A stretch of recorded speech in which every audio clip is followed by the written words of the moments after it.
Саламатсыздарбы, урматтуу телекөрүүчүлөр? ТМЖ телеканалында Дализдеги кеп. Биз бул берүүдө расмийлиги жок өзүбүзчө сүйлөшөбүз. Бүгүн биздин студиябызда Ошар кеңешинин депутаты, жеке ишкер Кушбак Шаиев. Саламатсызбы агай? Кош келипсиз. Негизи адамдар жөнүндө 3 пикир болот экен. Бири өзү тууралуу өзүнүн пикири, айланасындагылардын пикири, анан жакындардын пикиричи. Сиз өзүңүз жөнүндө кандай ойлойсуз? Айланаңыздагы адамдар сизди кандай адам деп элестетишет? Жакындарыңыздар сизди ким деп тааныйт? Үчүнчүсүнөн баштасам. Жакындары мени бирөө досум дейт, бирөө иним дейт, бирөө агам дейт, бирөө балам дейт. Ушинтип айтышат да.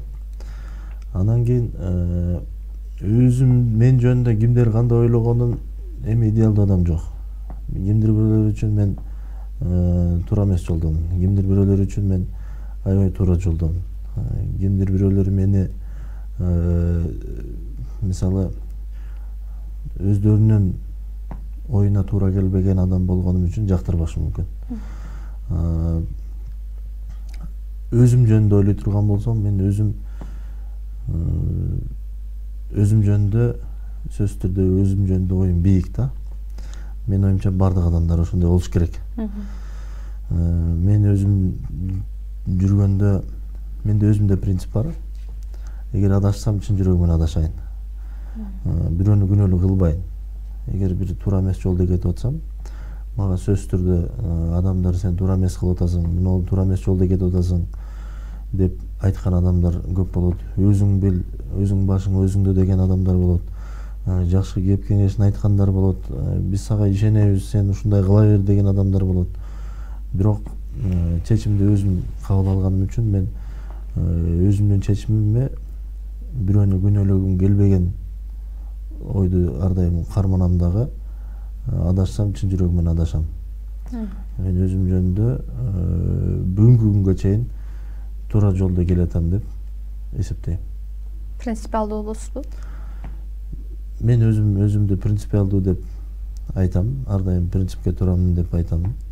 Бирок кырдаалга жараша анча-мынча принциптерди, анча-мынча ийгиликти жаратыш үчүн ошол принциптерден кайтышка туура келет.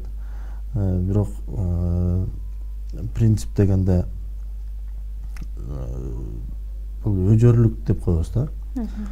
Өжөрлүк менен принципти экөөнү аралаштырбашыбыз керек. Мен ушинтип ойлойм. Анан принципиалдуулукта бул жеке адам менен мамиле болгондо принципиалдуулук бар. Өзүңдүн позицияң боюнча принципиалдуулук бар. Өзүңдүн бир туугандарыңа, өзүңдүн жакындарыңа принципиалдуулук бар. Бардык коомдогу бүгүнкү күнгө чейин кылып аткан мамилелерде, иштерде эгер жакшы жагына өзгөрүш керек боло турган болсо, туура эмес жолдо баратканыңды, туура эмес кылып аткандыгыңды мойнуңа алып, ошого акылың жеткенде принципиалдуулук менин оюмча экинчи орунга жылып турат ошол моментте. Анан принцип мен ушинтип айтып алдым эле, ушул мен принцибимде эле туура эмес жолдо жүрө берген дагы өзүнчө бул туура эмес деп ойлойм. Экономикалык жактан билим алсыз, э? Анан окууну бүткөндөн кийин бул жактан жарытарлык каалаганыңыздай жумуш таппай Кореяга кеткенмин деп маалымат берет экенсиз. Анан эмне үчүн Кореяны тандап алдыңыз? Негизи менде мигрант болуп бир жака кетиш деген ой жок болчу.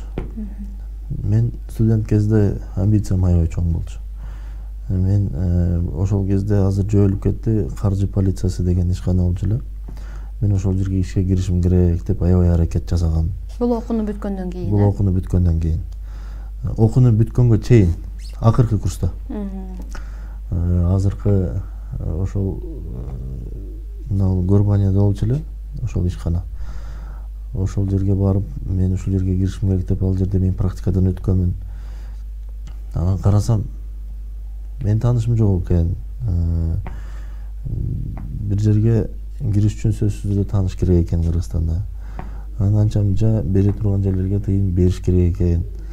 Менде андай мүмкүнчүлүк болбогон үчүн мен кийинки практиканы мен сабык кызматында өттүм.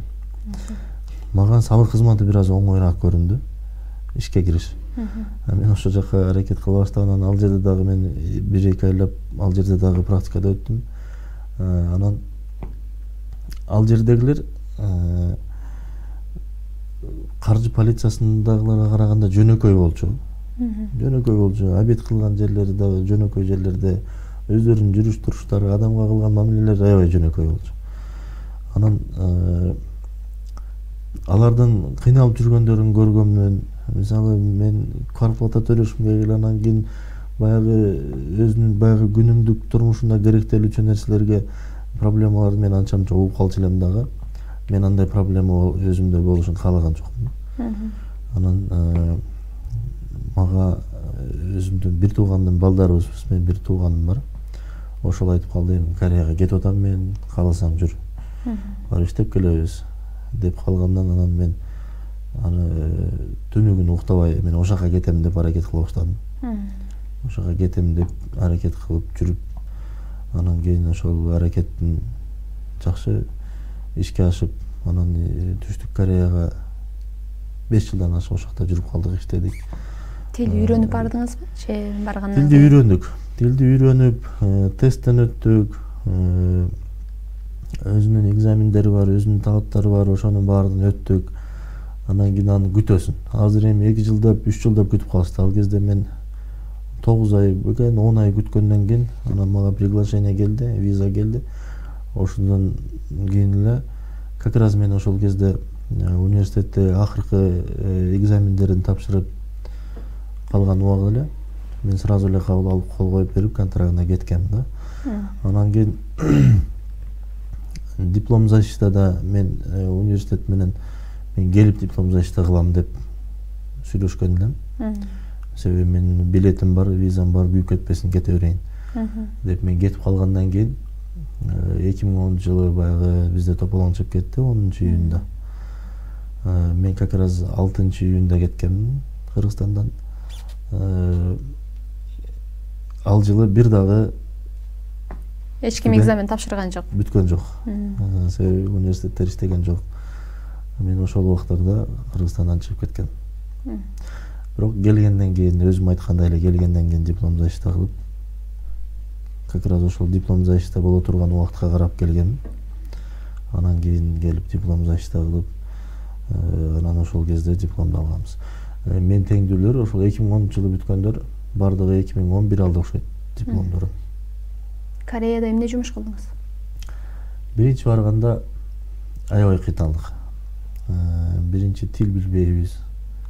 Бияктан үйрөнгөн тил эчнерсеге жарабай калды. Жарабай калды. Анан мен бир нерсени айтайын. Баягы санаганы да үйрөнөбүз да. Санаганы үйрөнгөндөн мен бирден миңге чейин санап алсам болот. Жетет мага ошо деп ойлогом. Барсам Кореяда эң кичинекей акчасы 1000 экен да. Көрсө мен 1000ден ашык ар жагын жатташым керек болчу экен, 1000ге чейин жаттап алып. Анан эң кичинекей купюрасы 1000 экен.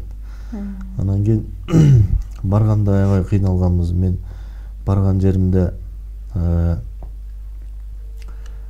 бир да мигрант жок болчу. Бир дагы жердешим жок болчу. Жалаң корейстер, Корей улутундагылар өздөрү болчу, анан мен жалгыз, мен иностранец. Анан кийин ошолор менен чогуу иштеп жүрүп калдым, алар менен сүйлөшүш аябай кыйын болду. Курсак тойбойт эч. Анан иштеген жерим жанагындай пластик айнектерди чыгара турган заводко барып калдым. Ошондой заводдо иштеп жүрдүм. Ошентип үйрөнүп ошол жерде ошол корейстер менен мен жалаң корейстер менен жашап иштеп жүргөнүм үчүн мага тил үйрөнүш эртерээк болду да. Мен өзүм менен тең барган балдарга караганда бир аз көбүрөөк билип калдым. Себеби мен жалаң корейстер менен жүргөнүм үчүн түшүнүгүм дагы корейстерден жакшыраак түшүнөт элем. Корейстердин характерлерин түшүнүп калдым. Кандай мамиле жасаш керек экен, кандай мамиле жагат аларга, кандай мамиле жакпайт. Ошол 1 жыл ошолор менен иштеп жүрүп бүт бардыгын үйрөндүк да. 1 жыл мен ошолор менен иштеп мындай көп нерсени үйрөндүм да. Эмнелерди үйрөндүңүз? Корей элинен эмнени үйрөнсөк болот экен? Алар кандай эл экен? Үйрөнө турган нерсе аябай көп. Үйрөнө турган нерсе аябай көп дагы. Мен эмнени үйрөндүм? Мен тактыкка үйрөндүм. Убакыт саатка үйрөндүм. Убакытты мындай пайдалуураак коротушка үйрөндүм. Мисалы, мен эсимде бизде саат 8-де иш башталат десе 8:30-га келиш бул норма болчу да. Анан кийин ошол кездерде ошондой болчу. Анан мен саат 8-де иш башталат десе мен саат 8:15, 8:20 деп барат элем. Барсам мен жаман көрчү эле, урушат эле, бирок мен түшүнбөчү элем аны. Мен жаман көрүп атканын мен билет элем да. Анан кийин менин түшүнүгүмдө эми 15 мүнөт кечиктимде эмне болуптур деп ушундай таң калыштуу. Мындай ушуга деле эми айта бересиңерби, эми жаман көрө бересиңерби деп жүрдүк да. Жүрүп анан кийин мен бир 15 күн дегенде мен саатка так болгонду үйрөндүм. Мисалы 1 сааттык обед учуру болот. Түшкү тамактанууга 1 саат убакыт берет. 1 саатта мен чай ичип отурчу элем 1 сааттачы. Суу ичип, кофе ичип, барып тамагын жеп, ушинтип эле 1 саат өтүп кетчү эле.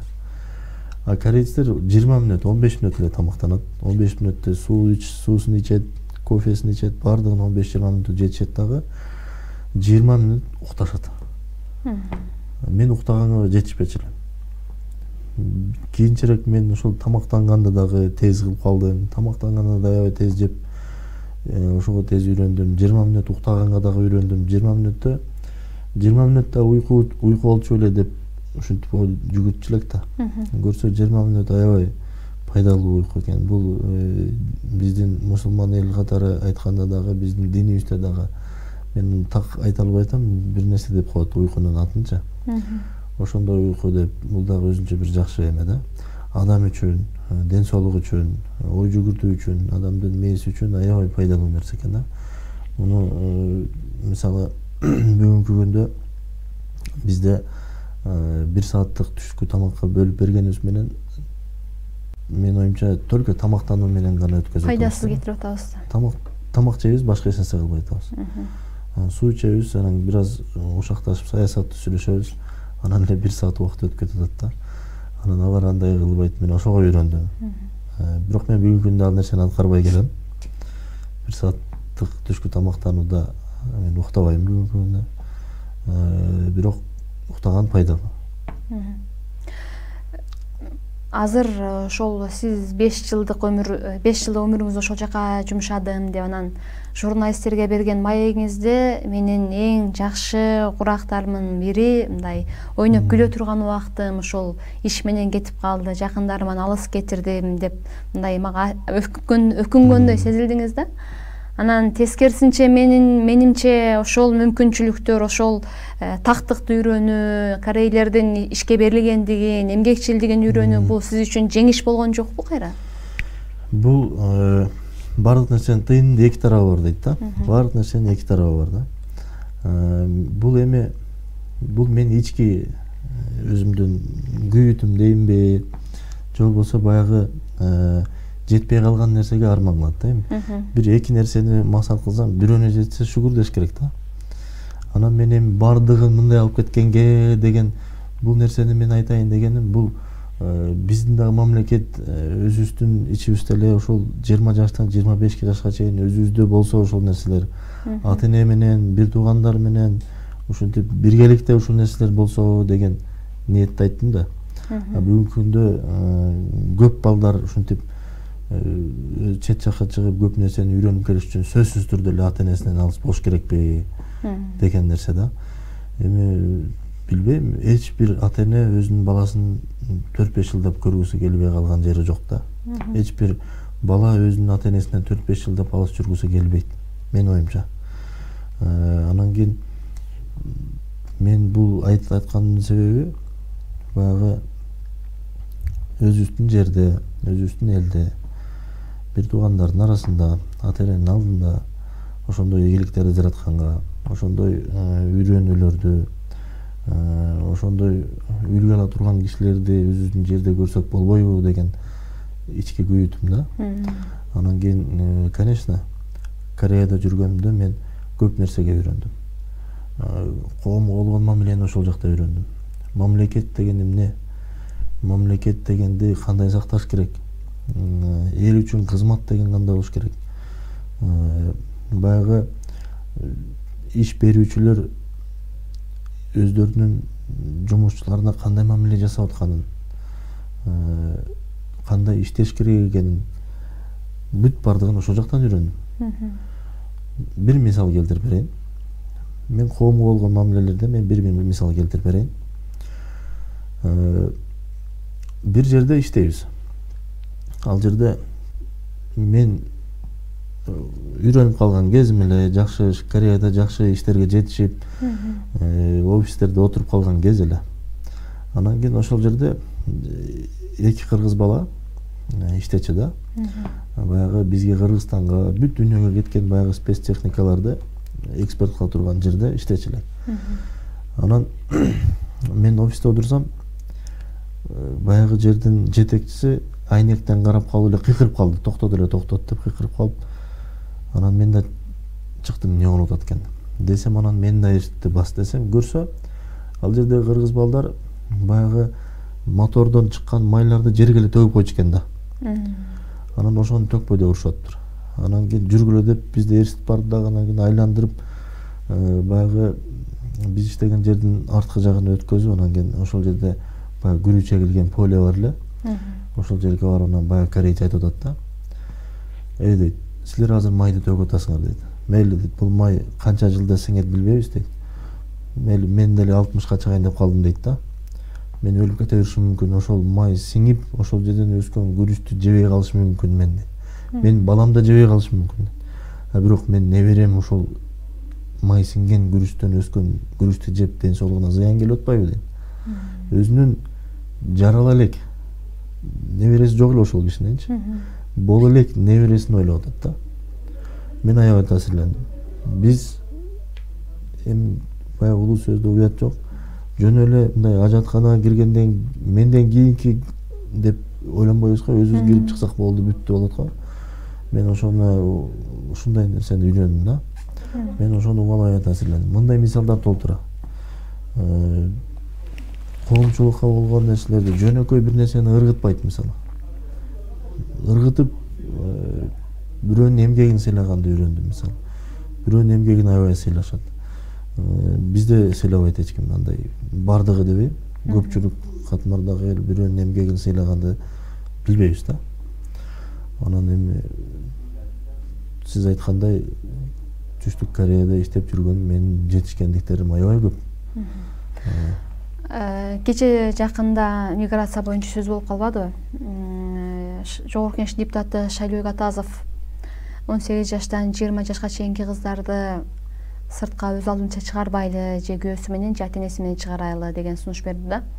Анан бул жерде коомчулукта эки анча пикир пайда болду. Бири коргош керек эле кыздарыбыз десе, экинчиси биздин укугубузду тебелеп атасыңар деп митингге чыкканга чейин барышты.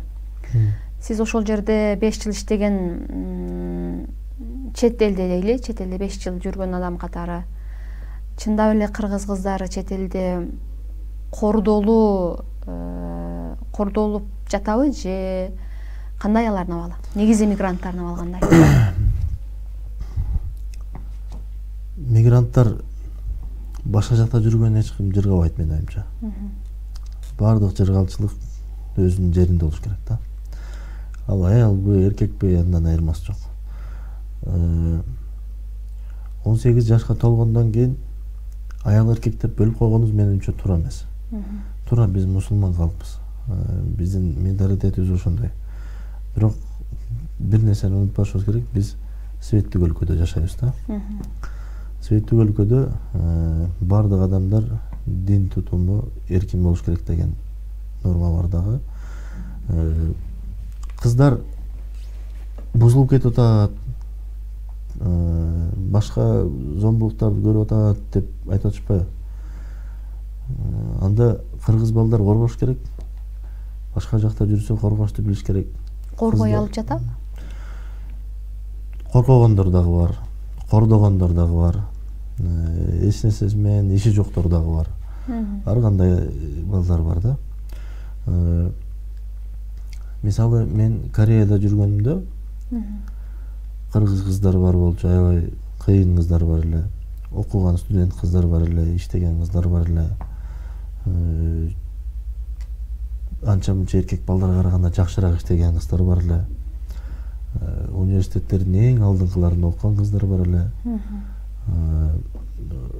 Балдар деле ошолордун катарында кыздарга жакшы мамиле жасагандар бар эле, жаман мамиле жасагандар бар эле.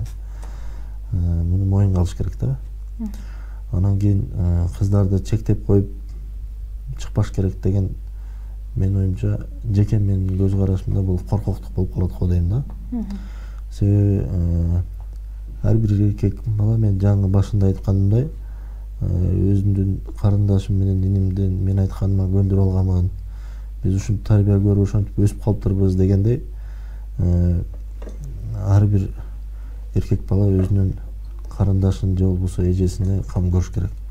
Эгерде эркек баланын карындашы же эжеси жок болсо бир тууган, ар бир өзүнүн жердеши же болбосо жердеш болбосун, ар бир кыз, ар бир эже ошондой сыйга татыктуу деп ойлойм да.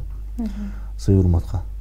Анан кийин мынтип чектеп койгон менин оюмча туура эмес. 18 жаштан чет жакка чыккан кыргыз кыздарыбыз, аябай жакшы ийгиликтерге жеткен кыздарыбыз дагы бар. Мен өзүмдөн таанып мен менен чогуу жүргөн ошол кезде Кореяда жүргөндө мен 20 жашымда барган болсом, мен теңдүү кыздар аябай чоң ийгиликтерди жараткан. Анан кийин антип чектеп коюш менин оюмча туура эмес. Бул маселени чечкендин жолу эмес. Кайынан ошол эле Кореяда сиз эле таанысаңыз керек. Кече жакында Айсула Шырбаева деген эжебиз Сеул шаарынын депутаты болуп шайланды. Анан менде негизи мен нацист мындай улутчулураакмын да, жеке өзүмчү. Анан кыргыз кыздары башка улутка турмушка чыкса, башка улут кыргыздан ушундай бала табылбай калдыбы деген өзүмдө ушундай көз караш бар да. Анан ошол эле учурда эгерде ошол Айсула Шырбаева кыргызга турмушка чыгып, кадимки кыргыз келинин милдетин аткарып жүрсө, мүмкүн андай ийгиликке жетпейт беле деген эки анжы пикир пайда болуп атат да. Анан сиз негизи бул маселеге кандай карайсыз да? Кыздардын чет башка улуттарга турмушка чыгып атканын. Биз мусулманбыз да.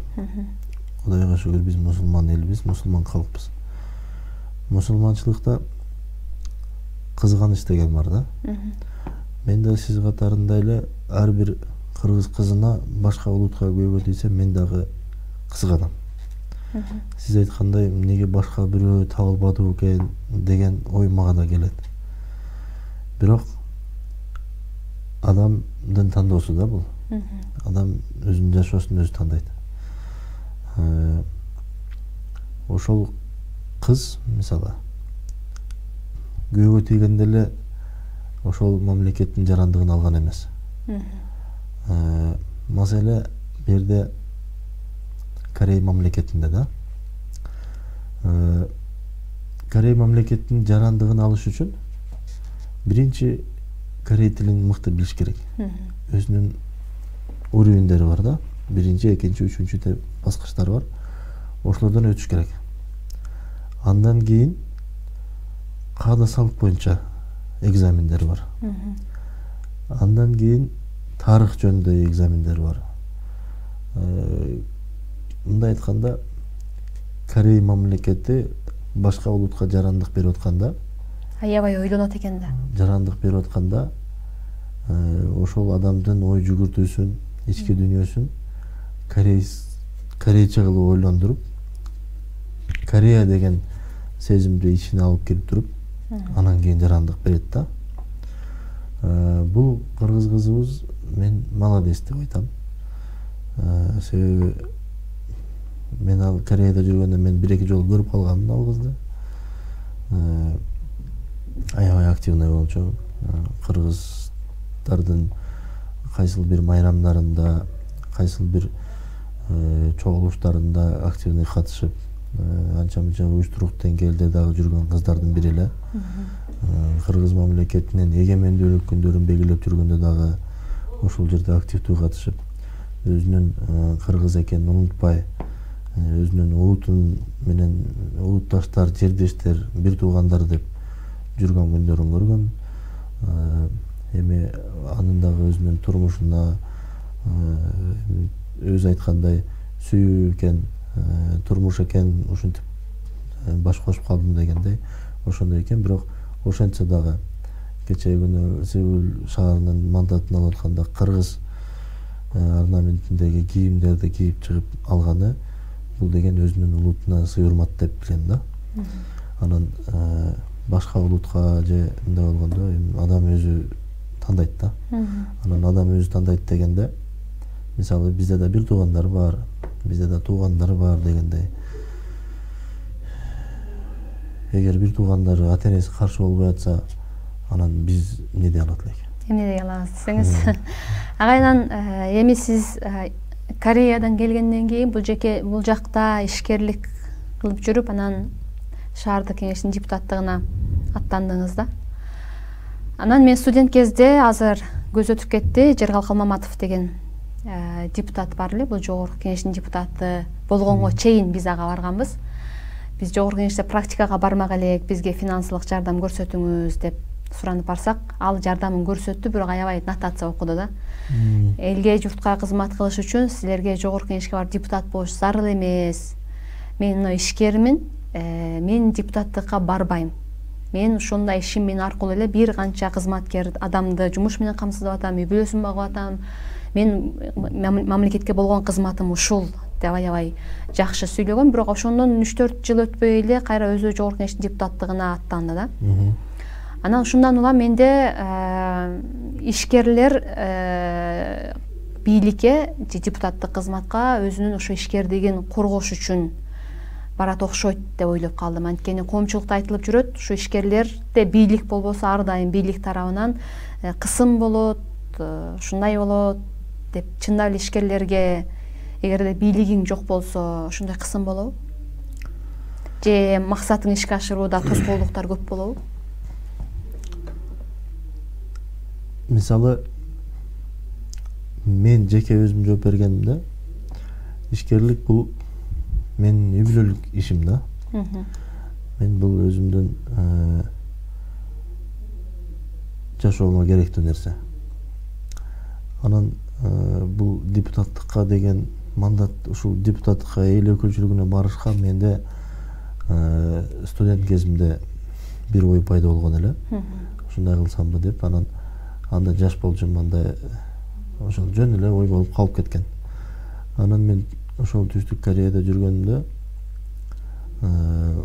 мен барган кезде Түштүк Кореяда кыргыздардын диаспорасы жок болчу. Анан ушул диаспоранын түзүлүп калып, түптөлүп калышына анча-мынча менде салымым бар деп айта алам да. Себеби мен ошол жерде анча-мынча активдүү катыштым. Ошол өзүбүздүн жердештердин башын бириктирип, мамиле куруп, анча-мынча биздин өзүбүздүн балдарга, өзүбүздүн мамлекетке жардамдарды жасап жүргөнбүз да. Анан мен ошол кезде эле менин оюм болгон, Кудай буйруп Кыргызстанга барып калсам, ош шаардык кеңештине талапкер боламын деген ниет бар болчу. Анан келип ошол нерсени ишке ашырдык да. Анан ишкерлик бул менин негизги максатым эмес. Себеби мен бир кезде бирөөгө айткам, бул ишкерлик менен жана сиз айткандай туура эле айтып атат. Садака бериш үчүн сөзсүз эле бай болуш керек эмес дейт да. Садака бериш үчүн садака бергенге көңүл болуш керек. Садака бергенге ниет болуш керек да. Анан кийин ошол сыяктуу эле мен бул ишкерликти мен аябай туу тутуп, же болбосо ишкерликти ушул мамлекет тарабынан ушул бийликке барып алып, мен ушул коргойм деген менде такыр андай ниет жок. Ниет жана байып кетиш деле ниетим жок. Мен болгону жетиштүү жашасам ошол жетиштүү. Үй бүлөмдө ушул анча-мынча маселелер болбосо, анан ошол маселелер болбосо, анан менин оюмча мамлекетке мындай туура кызмат кыла алат да адамчы. Анан себеби азыркы көрүп атабыз, азыркы айлыктарды мамлекеттик чиновниктердин айлыктары мен оюмча жетпейт да. Көп нерсеге жетпейт. Анан мунун баардыгы ушул айла жоктун ишинен барат да. Анан ишкерликке тоскоол болуу деген боюнча эми ишкерликте Кыргызстанда бир нерсе жасаш өзү негизи кыйын. Колуңда бийлигиң жок болсо деле, эгерде колунда бийлиги жок адамдар болсо, бийликте таанышып болбосо бир нерсе жасап кетиш аябай кыйын. Мисалы таанышың болсо, бир ишти бир күндө бүтүрсөң, таанышың жок болсо 1,5 ай, 2 ай чуркайсың. Анан кийин буну мен айтайын дегеним, бир нерсе бүтүрүш үчүн бизде мен Оштур айтып берейин. Ош шаарында бир нерсе бүтүрүш үчүн тааныштан дагы кичине чөнтөгүңдө тыйын болуш керек да. Бир нерсе бербесең бүтпөйт, мен ачыгын айткандачы. Бербесең эч нерсе бүтпөйт. Берсең анан бүтүрөт да. Кандай болбосун берсең анан бүтөт да. Бул нерсени биздин эл нормалдуу көрүнүштө ойлойт да, мен оюмчачы. Берген деле, алган деле бул нормалдуу эле нерсе деп ойлошот окшойт да. Эми мындай караганда бүгүнкү күнгө чейин бири-бири менен туура түшүнүү менен ошол берген адам деле ыраазы болуп, алган адам деле ыраазы болуп бүтүрүп келенсе, ошентсе деле жүрүп атат да иштерчи. Ошентсе деле кылып атышат. Мен ишкерлерге мындай мамилени аябай сонун кылыш керек да. Ишкерлер ошондой адамдардын тилин таап, мамлекеттик кызматта отурган, муниципалдык кызматта отургандардын адамдардын тилин таап, ошолорго жалдырап, ошолордун эшигин каккылап жүрүп, өздөрүнүн бүтүрө турган нерсесин бүтүрүп, плюс башка бирөөлөргө дагы жумуш ордун түзүп берип, ошолорго айлыгын төлөп берип аткан ишкерлерге биз молодецлер дешибиз керек да. Азамат дешибиз керек да. Мындай адамдарды биз коргошубуз керек да. Себеби баардыгы эле биз бир нерсени туура түшүнүшүбүз керек. Мамлекетте бул убакка чейин талап тоноо деген нерсени баардыгыбыз угуп билип көрүп жүрөбүз да. Талап тоноп байыгандар бар, анан чынында ишкерлик менен байыгандар бар да. Биз ушуну ажырата билишибиз керек да. Мындай жөнөкөй эл, баардык негизи биздин Кыргызстандагылар бизнесмен менен талап тоногон адамдын айырмасын билишибиз керек да.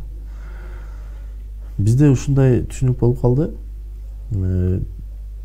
Бир байды көрүп калсак эле бул да бир жерден талап тоноп жеп атат да. Деп ушундай түшүнүк болуп калды да. Жок, андай эмес. Бул ишкерлик менен алектенип жүргөндөр, булар өзү үчүн биринчи орунда өзү үчүн иштешет. Андан кийин элге жумуш орун түзүлүп атат, мамлекетке салык төлөп атат, мамлекеттин экономикасы көтөргөнгө салым кошуп атат. Мындай адамдар биз көбөйтүшүбүз керек. Менин ойлойт элем ушул Кыргызстанда ар бир үй бүлөдө бирден ишкер болсо, мамлекет эгер ишкерликтерге жардам бере албаса, жол көрсөтүп бере албаса, тоскоол болбош керек да. Жөнөкөй тил менен айтканда мешет этпеш керек да. Агайынан азыр сиз депутат болдуңуз да. Депутаттык кызматта отурганда ишкердигиңиз жакшыраак жүрүп таасир бердибичи, таасир берген жокпу? Жок, андай болгон жок. Мен буга чейин кандай болуп келатса, ошондой эле таризде кетип атат. Депутаттык мандатты салып бир жаңы иш баштаган жокмун. Же бир дагы бирөөгө мен депутаттыгым мандатымдан пайдаланып, бирөөгө бир нерсе суранып бара элекмин. Ушуну кылып бериң, ушундай иш жасайын дедим эле деп айта элекмин. Кудай буйруса айтпайын деген эле ниет бар. Иштер өзү менен өзү жүрө берсин. Мен ушул өзүмдүн кадырымды, өзүмдүн мандатымды шылтоо кылып, мамлекетти пайдаланып, же болбосо кайсыл бир жерде үстөмдүк кылып бир нерсени алып коюш ниетим жок. Антип байыганга мен андай байыганды туура көрбөйм. Эмнеге элдин баары депутат болгусу келет? Кызыгаарлык эмне бар ал жерде? Депутат бул иммунитет да. бардыгы чоң болбосо керек да. Депутаттар бизде да бар дейм, көрүп атабыз интернеттен. Депутаттар аябай мындай жетекчилерди урушуп, жетекчилерге катуу суроолорду берип, анан мынтип мен мындай кылдым, анан ошондо отургуза койдум, анан мынтип койдум деп ушундай каалашат окшойт да бардыгы. Бул туура эмес да. Депутат деген бул Ош шаардык кеңеши негизи Ош шаарынын Ош шаардык мэрияга мындай көзөмөлдөөчү орган да. Ошон менен эле бирге өзүнүн сунуштары менен өзүнүн баягы туура идеяларын мэрияга көрсөтүп, ошонун аткарылышын көзөмөлдөп, ошондой жакшы иштерге мындай көмөк көрсөтүш керек да. Бул эми идеал да ушундай болуш керек эле да. Ошондой болуш керек. Анан кече эле сиздин эле кабарыңыз болсо керек, Кыргызстанда кумарканаларды иштөө боюнча мыйзам долбоору сунушталып, ана биринчи окууда 3 окуудан тең өткөзүп беришти. Анан алгач биринчи окууда каралып атканда каршы болгон депутаттар акыркы кабылаларда бардыгы макулдугун беришти да. Ушул көрүнүш депутаттар бийликти көзөмөлдөбөй, тескерисинче депутаттар бийликтин мындай куралы болуп калдыбы деген көз караш пайда болду да. Ош шаарында деле үстүртөн депутаттарга үстүртөн көрсөтмөлөр, сунуштар болобу? Ош шаарында көрсөтмөлөр ушундай эмелер мен андайга учурай электим. Эч ким сунуштай элек. Себеби биз азчылык коалицияда отурабыз. Мындай айтканда оппозициячыл партиядабыз да.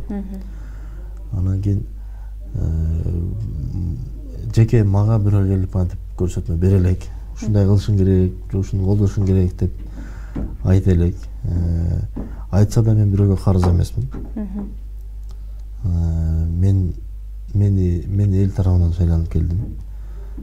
Кимдир бирөөнүн жардамы менен эмес, кимдир бирөөнүн көтөрмөлөп мен алып келген жок. Бирөөгө сунуштап алып келген жок.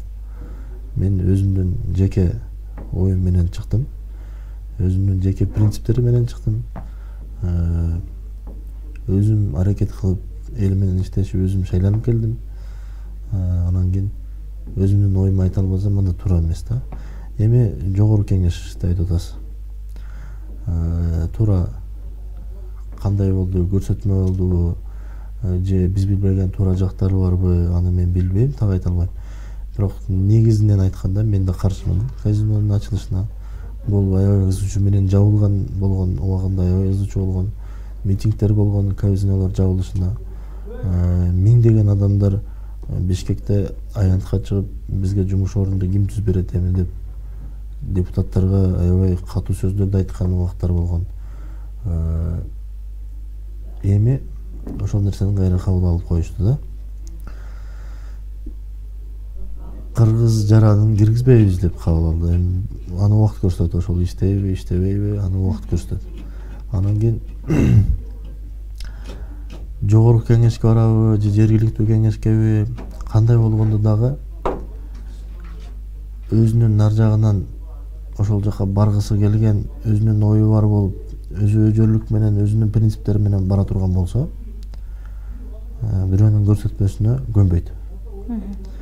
Анан бирөөнүн авторитети менен, бирөөнүн сунушу менен, бирөөнүн сен ушул жака барышың керек деп зордоп алып барып койгондорду алар айтпайт да, унчукпайт да. Аларды көрсөтмө бергенге ошолор себеп болуп берет да. Бизде тилекке каршы бизде ошондой. Кайсыл бир жерге саясатка баратканда бир авторитеттүү адам бирөөнү чакырат. Сен табай муну менен барасың. Биз менен барасың. Сен биз менен барасың же наркы менен барасың деп айтат да. Анан мен ойлонуп көрөйүн деп анан наркы дагы болуптур да анан бир барат. Керектер айла жок барат. Керектер сүйүнүп кабыл алат ошол нерсени. Андай адамдардын нар жагында ой жок болуп атат да. Аны ойлонуп көргөн эмес да. эртең мен мамлекетке ушундай кызмат кылайын деген ой жүгүртүү илгертен болгон эмес да. Ал башка ой менен жүргөн адам деле бирөө сунуш берсе эле дарса эле депутат болот экенмин деп эле анан ошентип кетип калып атпайбы тилекке каршы. Мен бир эле жогорку кеңеш эмес, бардык жерде. Ошондой негизде баргандар болгон үчүн бул биз үчүн аябай трагедия болуп атат да. Агай, сиз жөнөкөй үй бүлөдөн төрөлүпсүз. Өзүм мигрант болуп иштегем, кыйналганмын деп атасыз. Анан кыйналдым деп айтпайм энди. Кыйынчылыктуу болот ар бир мигранттын башынан. Анан сөзсүз акча бериш керек, же таанышың болуш керек деп атасыз да. Анан сиздин депутаттыкка келгениңизде кимдир бирөө чакырбаса, демек акчанын жардамы болдубу? Кандай болду? Мен өзүм чоңойгон жерде, өзүм өсүп чоңойгон жерде шайлоодон алдында 1 жыл, 2 жыл мурда эле өзүм теңдүүлөрдү, өзүмөн кичилердү, өзүмөн улууларды бир жерге чайга чакырып, эмки жылы ушундай жергиликтүү Ош шаардык кеңешине шайлоо болот. Ошого мен барайын деп атам. Ошого силер колдоп жардам бергиле деп сурагам. Десем барды колдогон. Үй бүлөбүз менен, башкаларыбыз менен айткан, тааныган, билгендерибизге айтып, мындай кылабыз деп. Ошондо эле бул пландар башталган да. Мен айтып атам, Кыргызстанга келгенге чейин менде ушундай ниет болгон. Анан бүгүнкү күндө Ош шаардык кеңеште Бир Бол партиясынан шайланып келдик. Бир Бол партиясына мен өзүм баргам. Мен кошуп алгыла деп. Мен ушундай шаардык кеңешке талапкер болгум келет. Анан именно ушул Бир Бол партиясы менен баргым келет деп мен өзүм баргам.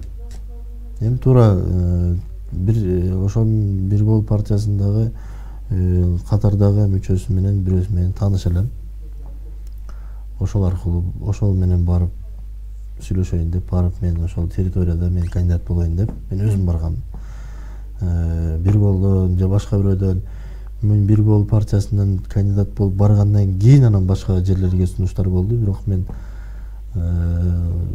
раз ушул жерге өзүм келип кошулгандан кийин аягына чейин болуп турайын деп ушул партиядан шайланып келдик да. Мени бирөө зордогон эмес. Менден мага бирөө сунуш кылган эмес. Мен өзүм жеке позициям. Негизи мындай практикадан таянып айтсаңыз да, депутат болуш үчүн акча керекпи адамга? Депутат болуш үчүн эмне керек? Депутат болуш үчүн биринчиден каалоо керек. Экинчиден туура акча кетет. Акча керектелет. Себеби агитаторлорду алыш керек, реклама кылыш керек. Жанында коштоп жүргөндөр жөн бекер жүрбөйт эч ким. Ошолор менен жүргөндө бүт бардык жолугушуулар болот. Баягынтип бир кагаздарды чыгарып, реклама кылып өзүңдү кыдырып чыгыш керек. Акчаң болбосо бир ай ушул агитацияда жүрсөң, анан кийин үй бүлөң ачка калып кетпеш керек дегендей. Ошол нерселер баардыгы даяр болсо, анан барса жакшы болот. Билим берүү жаатында, мектептерде, садиктерде жанагы балдардын көптүгү, бала бакчалардын жоктугу боюнча пикириңизди агитация учурунда айтып жүрөсүз. Андан кийин деле ушу маселелерди чечиш керек деп айтып атасыз да. Анан эми идея жакшы, бирок сиз айткандай мамлекеттик бир система бар. Баардыгы акча менен чечилет деп атасыз. Акча бербесең эч нерсе чечилбейт деп атасыз. Сиз депутат болуп келдиңиз, убада берген убагында, агитация учурунда элге убада берген нерселердин канча пайызын аткарса болчудай дагы, канча пайызы миң айтсаң деле аткарылбай турган иштер экен? Реалдуу караганда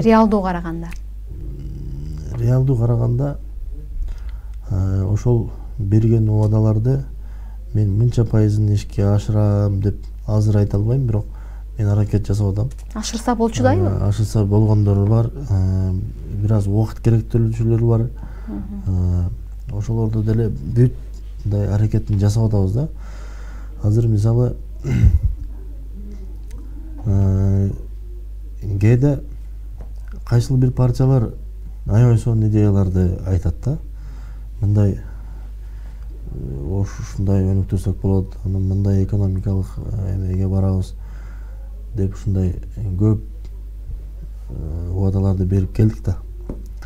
Анан мен ошол убадаларымдын ичинде өзүмдүн убадаларымдын ичинде ишкерлерге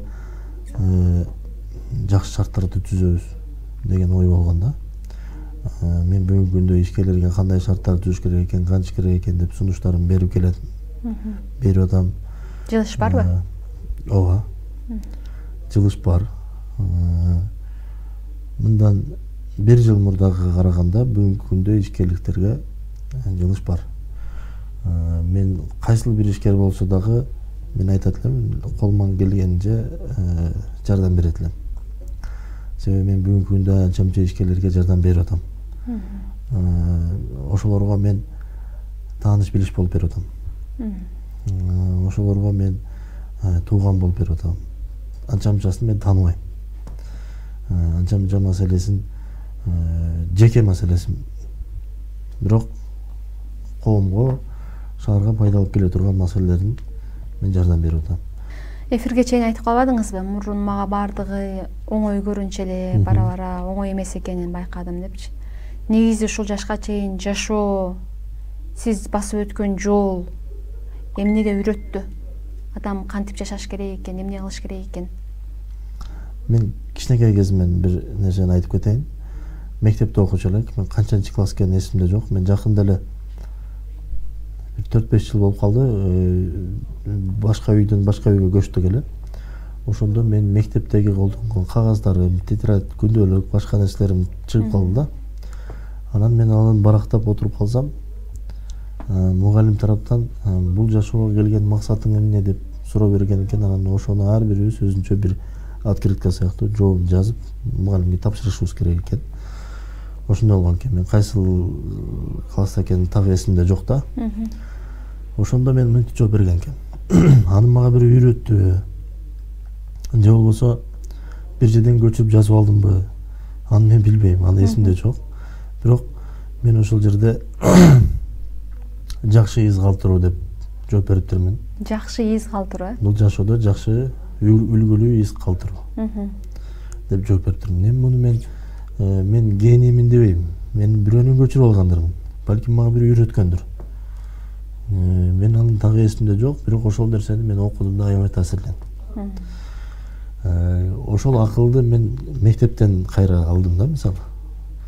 Ошол нерсени мага кайра ошого мен чыйрапты. Мен Кудай буйруса, бул жашоодо негизги максат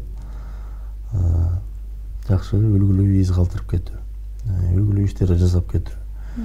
Анан оор болот, конечно, бардыктан соң оңой иш жок. Кыргызда жакшы сөз бар да. Түйшүксүз ийгилик бул ийгилик эмес дейт да. Бардык маселеде түйшүк болсо, бул ийгилик болуп жаралат. Ийгиликтин даамын татса болот да ошондочу.